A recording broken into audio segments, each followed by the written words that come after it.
fodder of countless horror movies and tall tales, Dracula frights and excites. The bloodletting of the vampire story makes the hairs on your head stand up. Any research, and you will see that this is a historical figure. Why is this person so demonized? Let's find out why. Bram Stoker's Dracula, published in 1897, was the first book to make a connection between Dracula and vampirism. Stoker had his attention drawn to the blood-sucking vampires of Romanian folklore by Emily Gerard's 1885 article, Transylvanian Superstitions, and her travelogue, The Land Beyond the Forest. The Romanian folklore and legend of the Nosferatu was the basis of the character Dracula. But the name Dracula seems to have come from a different origin.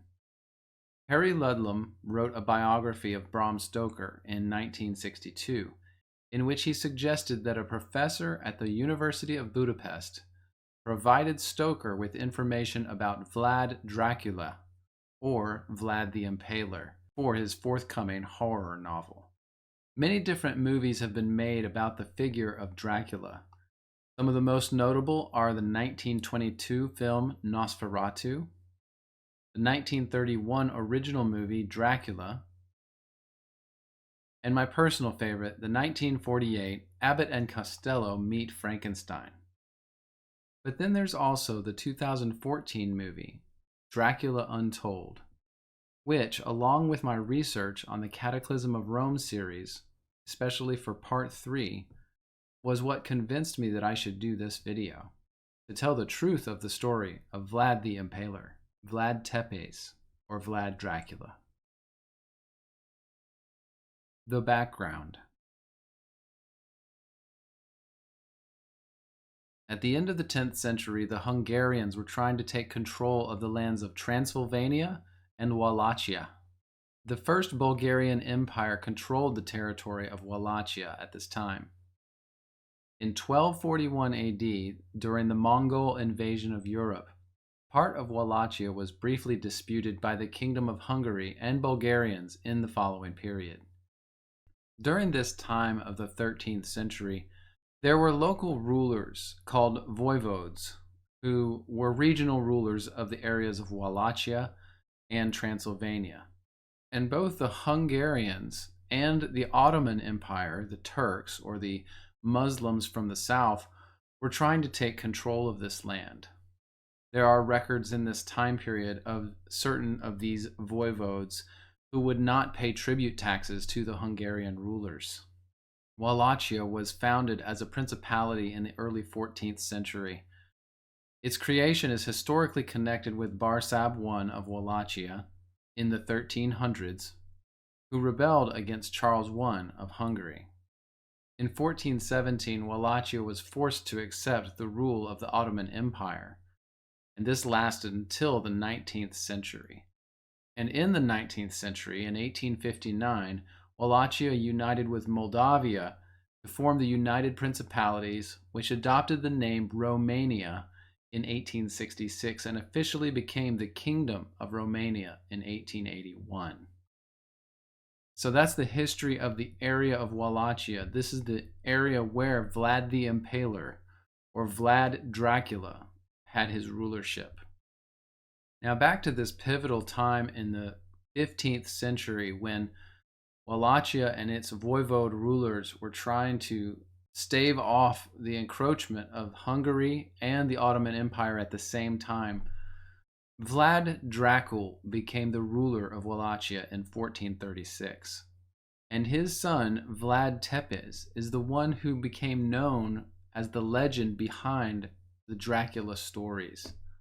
The name Dracula means son of the dragon, and his father, Vlad Dracul, was literally named Vlad the Dragon, Dracul meaning dragon. So Dracula was the son of the dragon. And many think that his father owned this title of Dracul because he was a member of the Order of the Dragon, a chivalric order of the nobility of Wallachia and that area that was tasked with defending Christendom from its heretical enemies, especially the Ottoman Muslims. Vlad Tepes, or Vlad Dracula, was born in 1430 AD. Vlad received a first-class education. His early years were spent making early preparations for his life as a voivode, as a ruler of the principality in which his father ruled, in Wallachia. He learned how to dress properly, how to have basic courtly manners. Records of the time say that he was constantly fussed over and made the center of attention by the people who trained him. It is also said that he was trained with almost a Spartan-like type of fitness, in which he was expected to spend time outside in storms and ride an unsaddled horse by the age of 5 years old. Now, when Vlad Dracula was around 8 years old, his father seized the throne of Wallachia, and the family went to live at the palace of Targoviste. And there he received an even more refined education, learning the finer points of horsemanship, fencing, archery, and court etiquette. By all accounts, he was a fine student. His first tutor was an elderly knight who taught him Italian, humanities, and world history. The monks also taught him Latin, the Cyrillic script, and Old Church Slavonic. By all accounts, Vlad was a very well-rounded young man. Physically and mentally, he was trained in every discipline you can think of. The Imprisonment. The Ottoman Sultan Murad II was very wary of Vlad's father's resolve to ally with him militarily. So Murad invited Dracula to come to the city of Gallipoli. And once he arrived, the Sultan's men tied him up and took Vlad Dracula and Radu, his brother, as prisoners. Vlad was 14 years old when this happened. His brother Radu was only 7. Vlad Dracula, Dracula's father, was released by the Sultan, but his 2 sons were kept as a guarantee of his loyalty to the Ottoman Empire. Muslim chronicles of this time say that Vlad was held hostage, but also trained and made to work for the Ottomans. Records say that he was difficult and was whipped very often. This time of imprisonment caused Vlad to hate the Turks. By the age of 18 in 1448 AD, Vlad had grown very strong and was given Ottoman support to bring an army into Wallachia, an Ottoman army, and he did so. This attack actually failed, and it resulted in Vlad being free from the Ottomans temporarily. In 1456, at the age of 26, Vlad obtained Hungarian support to bring troops in to invade Wallachia and try to win it back for himself. He plundered the villages of the Transylvanian Saxons nearby and took captives to Wallachia, where he had them impaled on spears in the ground. The Saxons from Transylvania had allied with the Hungarians and had become the enemies of Wallachia. Because of Vlad's military actions in league with the Hungarians, Wallachia was restored to peace in 1460, when Vlad was 30 years old. After this, the Ottoman Sultan Mehmed II ordered Vlad to pay him homage, but Vlad instead had his 2 envoys captured and impaled on spears. In 1462, Vlad attacked Ottoman territory and massacred tens of thousands of Turks. Sultan Mehmed then launched a campaign to attack Vlad in Wallachia. Vlad sought the help of the Hungarians, but this time the King of Hungary had him imprisoned. He stayed in this prison from 1462 until 1475, which would put Vlad at the age of 45 years old. After his release from imprisonment by the Hungarians, he returned to Wallachia, but after successive attacks from the Ottomans, he died in battle in 1477. The stories. During his imprisonment in Hungary, rumors about his cruelty spread through Germany and Italy. The King of Hungary, Matthew Corvinus, was personally responsible for promoting the spread of these stories. Pope Pius II included these stories in his commentaries in 1464, which spread them even further. Meistersinger Michael Beheim wrote a lengthy poem about Vlad's deeds, allegedly based on his conversation with a Catholic monk who had managed to escape from Vlad's prison in Hungary. The poem was performed at the court of Frederick III, the Holy Roman Emperor. According to one of Beheim's stories, Vlad had 2 monks impaled to assist them to go to heaven, also ordering the impalement of their donkey because it began braying after its master's death. Beheim also accused Vlad of duplicity, stating that Vlad had promised to support both Matthias Corvinus and Mehmed II, but did not keep the promises. In 1475, Gabriele Rangoni, Bishop of Eger, and a former papal legate, also recorded the rumor that while in prison Vlad caught rats to cut them up into pieces or stuck them on small pieces of wood because he was unable to forget his wickedness. The stories about Vlad's plundering raids in Transylvania against the Saxons were based on an eyewitness account because they contain accurate details, including the list of churches destroyed by Vlad and the dates of the raids. They describe Vlad as a demented psychopath, a sadist, a gruesome murderer, a masochist, and worse than Caligula and Nero. However, the stories emphasizing Vlad's cruelty are to be treated with caution, because his brutal acts were very probably exaggerated by the Saxons.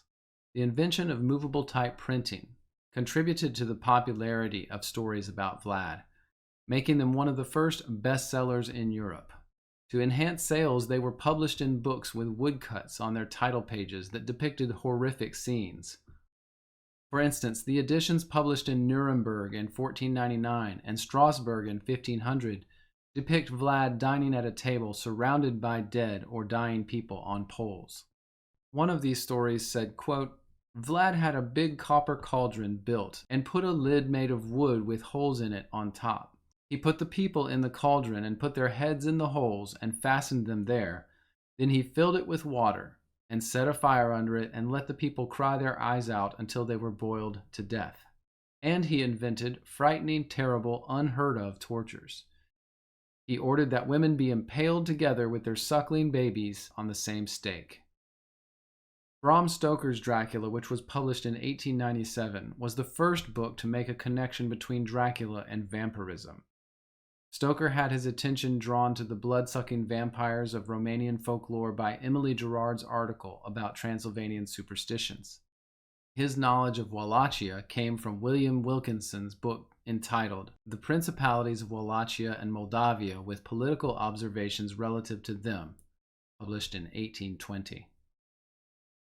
It does seem that despite all of these terrible stories about Vlad Dracula, having been written by his enemies, they were probably exaggerated.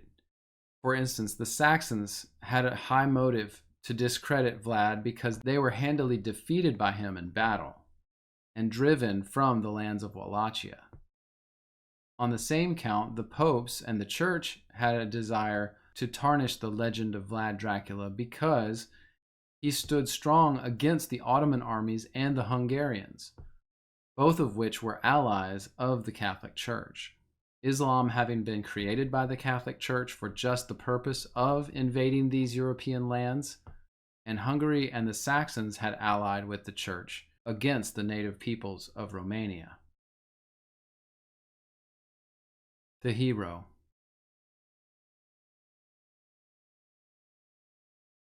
Since the middle of the 19th century, Romanian historians have treated Vlad Dracula as one of the greatest Romanian rulers, emphasizing his fight for the independence of Romanian lands. Even Vlad's acts of cruelty were often represented as rational acts serving the national interest. In 1976, Romanian President Nicolas Ceausescu declared Vlad Tepes, or Vlad Dracula, a national hero on the 500th anniversary of his death, and in 2004 a coin was minted with Vlad's figure because he was one of the most heroic personalities in Romania. Most of the Romanians, even of today, think that they need a ruler exactly like him, determined and just, to bring the country to its former glory. There are even poems written about Vlad Dracula, such as this one. Where are you, Tepes, my lord? To grab them all, split them into groups of crazy and cheaters, to gather them forcefully in 2 dungeons, and set the asylum and prison on fire. Conclusions. Now perhaps you understand why the historical figure of Vlad the Impaler, Vlad Tepes, or Vlad Dracula is so slandered, so demonized. It is done so that you will not look into the history of the man behind Dracula. The fear is made to imprint on you, do not look at this person, or do not go here, because that person destroys the narrative of those who rule. Don't believe that the Muslims were historically violent, known for invading and murdering Western Europeans. Don't believe that anyone who stood against them might actually be a good guy. But for the Romanians, Vlad the Impaler, or Vlad Dracula, was a hero and is a hero, and is a model for future rulers of Romania that would protect their country from outside invading forces, like Islam, like the Roman Catholic Church. So historically, we need to be aware of things like this. When you see things in history that are demonized, not just seen as negative, but literally demonized, for instance, Vlad Dracula, for instance, the Nazis, you should ask yourself, why are those things demonized? And you should dig into them to find out from original sources, from direct evidence, what is the truth of the matter. Because when you dig for yourself, you may find that it's completely different than you were ever told. Sometimes the world no longer needs a hero. Sometimes what it needs is a monster.